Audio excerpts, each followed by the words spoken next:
புதிய தலைமுறை சார்பில் வேலூரில் என்-நாடு என்-ஓட்டு விழிப்புணர்வு பேரணி நடைபெற்றது. இது தொடர்பான தகவல்களை செய்தியாளர் குமரவேலிடம் கேட்கலாம். குமரவேல், பேரணியில எவ்வளவு பேர் பங்கேற்றிருந்தாங்க, என்ன விவரம்? ஆனந்தி, வரும் 2026 தமிழ்நாடு சட்டமன்ற தேர்தலை ஒட்டி புதிய தலைமுறை தொலைக்காட்சி தமிழகம் முழுவதும் என்-நாடு என்-ஓட்டு என்ற ஜனநாயக திருவிழா பேரணியை நடைபெற்று வருகிறது. அந்த வகையில் இன்று சற்று நேரத்திற்கு முன்பு வேலூர் கிரீன் சர்க்கிள் பகுதியில் புதிய தலைமுறையின் என்-நாடு என்-ஓட்டு என்ற விழிப்புணர்வு பேரணி நடைபெற்றது. இந்த பேரணியை வேலூர் மாவட்ட ஆட்சியர் சுப்புலட்சுமி, கோட்டாட்சியர், வருவாய் அலுவலர்கள் மற்றும் காவல்துறை அதிகாரிகள் சேர்ந்து துவங்கி வைத்தனர்.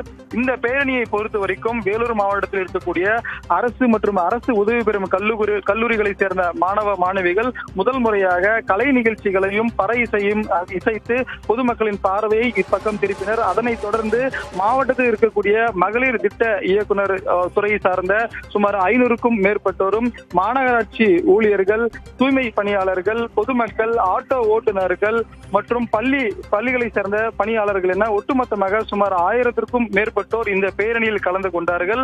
முதல் கட்டமாக வரவேற்று பேசிய மாவட்ட ஆட்சியர் அதனைத் தொடர்ந்து புதிய தலைமுறை சார்பாக வாக்களிப்பதன் முக்கியத்துவம் குறித்தும் தேர்தலின் அவசியம் குறித்தும் உறுதிமொழி ஏற்கப்பட்டது. மிக குறிப்பாக இங்கு வந்திருந்த மகளிர் திட்ட இயக்குனர், மகளிர் குழுக்களை சேர்ந்த மகளிர் வண்ண கோலங்கள் மூலமாக வாக்களிப்பதன் அவசியத்தையும் நம் நாட்டின் பற்றியும் கூறும் வகையில் சுமார் 20க்கும் மேற்பட்ட வண்ண கோலங்களை போட்டு அதன் மூலமாக பொதுமக்களுக்கு வாக்களிப்பதன் முக்கியத்துவம் குறித்து விழிப்புணர்வை ஏற்படுத்தினார்கள். அதனைத் தொடர்ந்து வாக்களிக்கும் மை விரலை போன்று ஒரு வடிவம் வரையப்பட்டு அதில் மகளிரும் கல்லூரி மாணவர்களும் மாவட்ட ஆட்சியர், மாவட்ட நிர்வாகத்தில் இருக்கக்கூடிய பல அதிகாரிகள் அந்த கை போன்று வடிவத்தில் நின்று அதன் மூலமாகவும் விழிப்புணர்வு ஏற்படுத்தி அந்த கை வடிவ அமைப்பில் நின்றுதான் உறுதிமொழி ஏற்றார்கள்.